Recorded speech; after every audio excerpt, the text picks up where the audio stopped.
Students, आप सभी का पुनः हमारे चैनल आइडियल देव क्लासेस में स्वागत है। स्टूडेंट्स, आज हम आपके लिए सब्जेक्ट साइंस विषय विज्ञान के मॉडल प्रश्न पत्र लेके आए जो वार्षिक परीक्षा के लिए बहुत ही इंपॉर्टेंट हैं।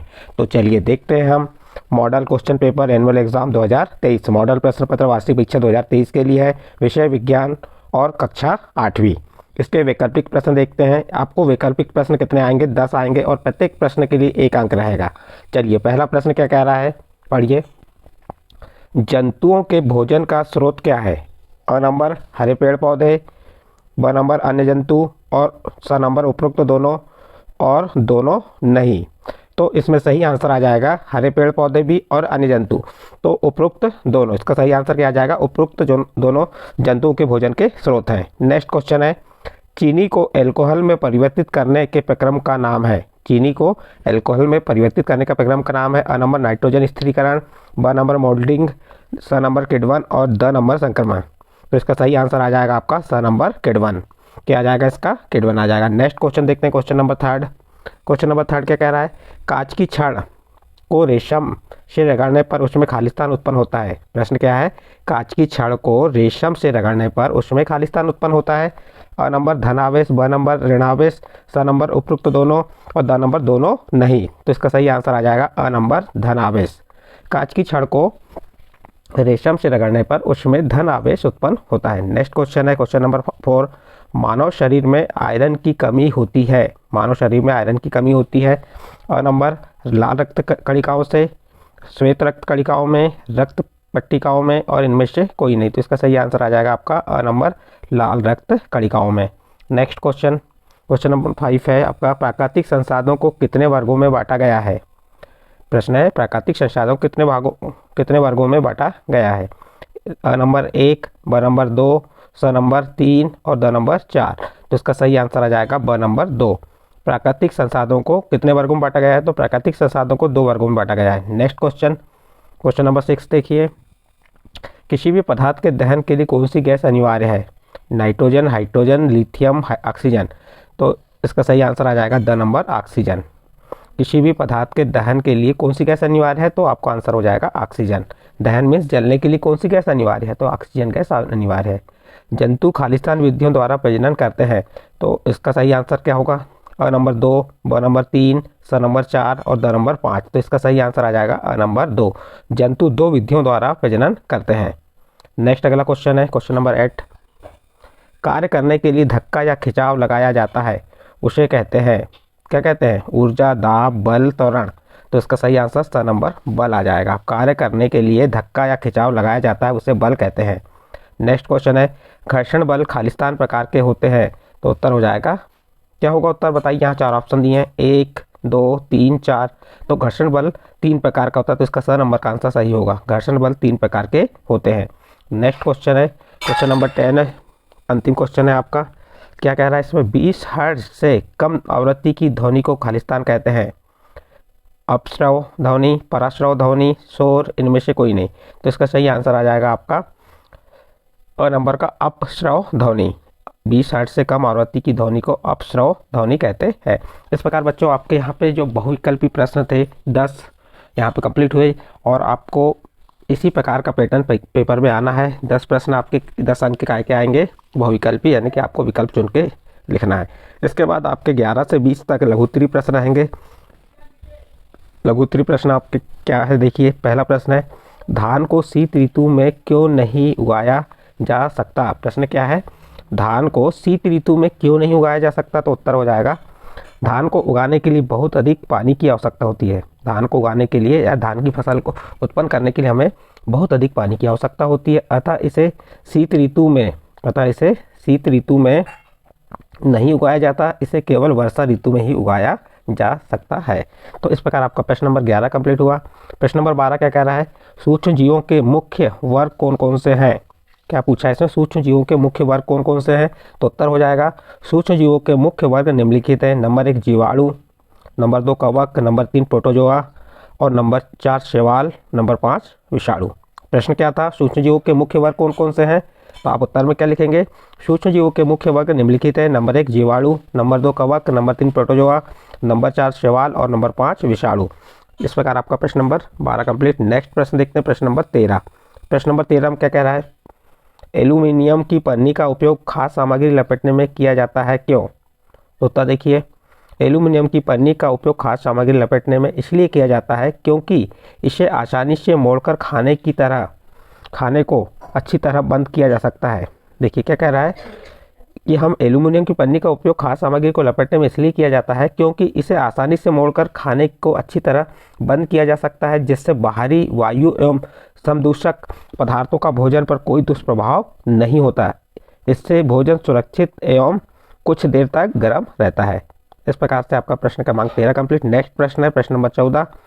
क्या हम अपने सभी प्राकृतिक संसाधनों का निरंतर उपयोग कर सकते हैं? प्रश्न क्या है, क्या हम अपने सभी प्राकृतिक संसाधनों का निरंतर उपयोग कर सकते हैं? तो चलिए उत्तर देखते हैं। उत्तर में आएगा नहीं, हम अपने सभी प्राकृतिक संसाधनों का निरंतर उपयोग नहीं कर सकते हैं, एक दिन वे समाप्त हो जाएंगे। इस प्रकार प्रश्न नंबर 14 का उत्तर कंप्लीट हुआ। इसके बाद नेक्स्ट प्रश्न है प्रश्न नंबर 15। प्रश्न नंबर 15 में क्या कह रहा है, हरी पत्तियों के ढेर को जलाना कठिन होता है परंतु सूखी पत्तियों में आग आसानी से लग जाती है, समझाइए। प्रश्न क्या कहा है, हरी पत्तियों के ढेर को जलाना कठिन होता है परंतु सूखी पत्तियों में आग आसानी से लग जाती है, समझाइए। तो चलिए इसका उत्तर देखते हैं। इसका उत्तर क्या हो जाएगा, हरी पत्तियों के ढेर को जलाना इसलिए कठिन होता है क्योंकि इसमें जल की मात्रा अधिक होती है, परंतु सूखी पत्तियों में आग आसानी से इसलिए लग जाती है क्योंकि उनमें जल की मात्रा होती ही नहीं और होती भी है तो बहुत कम, इसलिए हरी पत्तियों को जलाना कठिन है और सूखी पत्तियों को जलाना आसान हो जाता है। नेक्स्ट प्रश्न है प्रश्न नंबर 16। क्या द्रव भी विद्युत चालन करते हैं? उत्तर हाँ, कुछ द्रव जैसे नलों का पानी, नींबू का रस, अम्ल, क्षार, लवण इत्यादि विद्युत का चालन करते हैं। इस प्रकार प्रश्न नंबर 16 कंप्लीट। नेक्स्ट अगला प्रश्न देखते हैं प्रश्न नंबर 17। क्या आप बता सकते हैं कि चूजे और इल्ली जैसे कैटरपिलर किस प्रकार जन्म लेते हैं? प्रश्न क्या है, क्या आप बता सकते हैं कि चूजे और इल्ली किस प्रकार जन्म लेते हैं? तो उत्तर देखिए, हाँ, चूजे और इल्ली लैंगिक जनन में से जन्म लेते हैं। किससे लेते हैं? चूजे और इल्ली लैंगिक जनन से उत्पन्न या जन्म लेते हैं और अंडे देते हैं। इन्हें अंडप्रजक जंतु कहते हैं। नेक्स्ट अगला प्रश्न प्रश्न नंबर 18 देखते हैं। बल कितने प्रकार के होते हैं, लिखिए। तो आपसे प्रश्न पूछा है बल कितने प्रकार के होते हैं, लिखिए। तो उत्तर होगा बल कई प्रकार के होते हैं, जैसे नंबर 1 पेशी बल, घर्षण बल, चुंबकीय बल, स्थिर विद्युत बल, गुरुत्वाकर्षण बल और गुरुत्व बल। तो ये क्या होगा बल के प्रकार। हमने आपको 6 प्रकार के बल बता दिए यहाँ पे। इसके बाद नेक्स्ट क्वेश्चन है, केले के छिलके पर कदम पड़ते ही हम क्यों फिसल जाते हैं? तो उत्तर देखिए, केले का छिलका बहुत चिकना होता है, इसमें घर्षण नहीं होता, अतः जब हमारा कदम उस पर पड़ता है हम फिसल जाते हैं। इस प्रकार से आपका प्रश्न नंबर 19 कंप्लीट हुआ। इसके बाद प्रश्न नंबर 20 देखते हैं। प्रश्न नंबर 20 क्या है, क्या हम सभी कंपायमान वस्तु की ध्वनियाँ सुन सकते हैं? उत्तर नहीं, हम सभी कंपायमान वस्तु की ध्वनियाँ सुन सकते हैं नहीं। ये प्रश्न क्या था, क्या हम सभी कंपायमान वस्तु की ध्वनियाँ सुन सकते हैं? तो उत्तर नहीं, हम सभी कंपायमान वस्तु की ध्वनियाँ सुन सकते हैं नहीं सुन सकते हैं। हम केवल 20 हर्ट्ज से लेकर 20,000 हर्ट्ज के बीच की आवृत्ति वाली ध्वनियाँ सुन सकते हैं। तो उत्तर इसमें आपका नहीं में आएगा। नेक्स्ट अगला प्रश्न है प्रश्न नंबर 21। प्रश्न ये आपके दीर्घोत्तरीय प्रश्न रहेंगे और प्रत्येक प्रश्न आपके 4 अंक के रहेंगे। प्रश्न 21 से 24 तक प्रश्न है। प्रश्न 21 क्या कह रहा है, बुआई पर टिप्पणी लिखिए। जो बुआई है उस पर आपको टिप्पणी लिखना है। तो उत्तर देखिए, बुआई खेतों में बीज डालने की विधि है। बुआई क्या है, खेतों में बीज डालने की विधि है। इसके लिए अच्छी गुणवत्ता वाले बीजों का चयन किया जाता है। अच्छी गुणवत्ता वाले बीज अच्छी किस्म के साफ एवं स्वस्थ बीज होते हैं। ये बीज अधिक उपज देते हैं। बीजों की बुआई के लिए परंपरागत औजार को उपयोग में लाते हैं। यह कीप के आकार का होता है। इसमें होकर बीज 2-3 नुकीले सिरे वाले पाइप से होकर गुजरते हैं। ये सिरे मिट्टी को भेदकर बीज को स्थापित कर देते हैं। आजकल बुआई ट्रैक्टर द्वारा संचालित सीड्रिल से की जाती है। इससे बीज समान दूरी और गहराई पर रहते हैं तथा मिट्टी द्वारा ढक जाते हैं। तो इस प्रकार से आप बुआई को समझा सकते हैं। इसके बाद नेक्स्ट प्रश्न है आपका प्रश्न नंबर 22। प्रश्न नंबर 22 में क्या कहा है, फैक्ट्रियों एवं आवास की मांग की आपूर्ति हेतु वनों की अनवरत कटाई हो रही है। क्या इन परियोजनाओं के लिए वृक्षों की कटाई न्यायसंगत है? तो उत्तर देखिए, वर्तमान में जिस तेज़ी से जनसंख्या में वृद्धि हो रही है उसकी मांग की पूर्ति के लिए फैक्ट्रियां और आवास भी उतना ही आवश्यक है। फैक्ट्रियां में उत्पादन अच्छी कोटि का, सस्ता व शीघ्र होता है। देखिए क्या क्या है, फैक्ट्रियों में उत्पादन अच्छी कोटि का, सस्ता एवं शीघ्र होता है तथा हजारों लोगों को रोजगार भी मिलता है।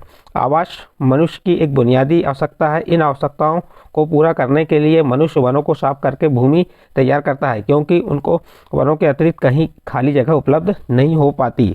दूसरी ओर वनों को साफ होने से वन्य प्राणियों का आश्रय स्थल समाप्त हो जाता है तथा आदिवासी जातियां भी विलुप्त होती जा रही हैं। इसके साथ ही जीवन यापन हेतु भूमि कम होती जा रही है। इन परियोजनाओं के लिए अन्य विकल्प ढूंढना आवश्यक है। वनों की कटाई इनका विकल्प नहीं है। इस प्रकार आपका प्रश्न नंबर 22 कंप्लीट हुआ। इसके बाद प्रश्न नंबर 23 क्या कह रहा है, कोयला हमें कहाँ से प्राप्त होता है और यह कैसे बनता है। तो देखिए, कोयला हमें जमीन के अंदर से प्राप्त होता है। कोयला कहाँ से प्राप्त होता है, जमीन के अंदर से प्राप्त होता है। बाढ़ जैसे प्राकृतिक प्रक्रमों के कारण वन मृदा के नीचे दब जाते हैं। इनके ऊपर मृदा जब जाने के कारण ये संपीड़ित हो जाते हैं। जैसे जैसे गहरे होते जाते हैं उनका ताप भी बढ़ता जाता है। उस ताप और दाब के कारण पृथ्वी के अंदर मृत पेड़ पौधे धीरे धीरे कोयले में परिवर्तित हो जाते हैं। कोयले में मुख्य रूप से कार्बन होता है। यह प्रक्रम कार्बनीकरण कहलाता है। इस प्रकार बच्चों आपका प्रश्न नंबर 23 कंप्लीट हुआ। इसके बाद आपका प्रश्न नंबर 24 देखिए। प्रश्न नंबर 24 क्या कह रहा है, क्या आपने कभी भोजन पकाने वाले तेल को आग पकड़ते देखा है जब तलने वाला बर्तन लंबे समय तक जलते हुए स्टोव पर रखा रहता है। हाँ, प्रश्न क्या है, क्या आपने कभी भोजन पकाने वाले तेल को पकड़ते देखा है। तो उत्तर हो जाएगा हाँ। यद्यपि भोजन पकाने वाला तेल कमरे के ताप पर आग नहीं पकड़ता, परंतु जब उसका ताप कमरे के ताप से अधिक हो जाता है तो यह आग पकड़ लेता है। यही कारण है कि जब तलने वाले बर्तन लंबे समय तक जलते हुए स्टोव पर रखा जाता है तो वह ज्वलन ताप पर पहुंच जाता है और आग पकड़ लेता है। इस प्रकार आपका प्रश्न नंबर 24 कंप्लीट हुआ। तो बच्चों, हमने इस पेपर के माध्यम से या इस मॉडल प्रश्न पत्र के माध्यम से आपको बताया कि आपको कितने प्रश्न आएंगे, अति लघु उत्तरीय प्रश्न कितने रहेंगे, लघु उत्तरीय प्रश्न कितने रहेंगे, दीर्घ उत्तरीय प्रश्न कितने रहेंगे और विकल्प कितने रहेंगे। ये आपका मॉडल प्रश्न पत्र था और आपको अच्छे से तैयार कर लेना है, क्योंकि इन्हीं से आपको पेपर में पूछा जाएगा। तो इस प्रकार से आपका जो विषय विज्ञान का जो मॉडल पेपर जी था सेट नंबर 1 कंप्लीट होता है। यदि आपको ये अच्छा लगा हो तो आप हमारे चैनल आइडियल क्लासेस को सब्सक्राइब कीजिए, लाइक कीजिए एवं अन्य ग्रुप में शेयर जरूर कीजिए।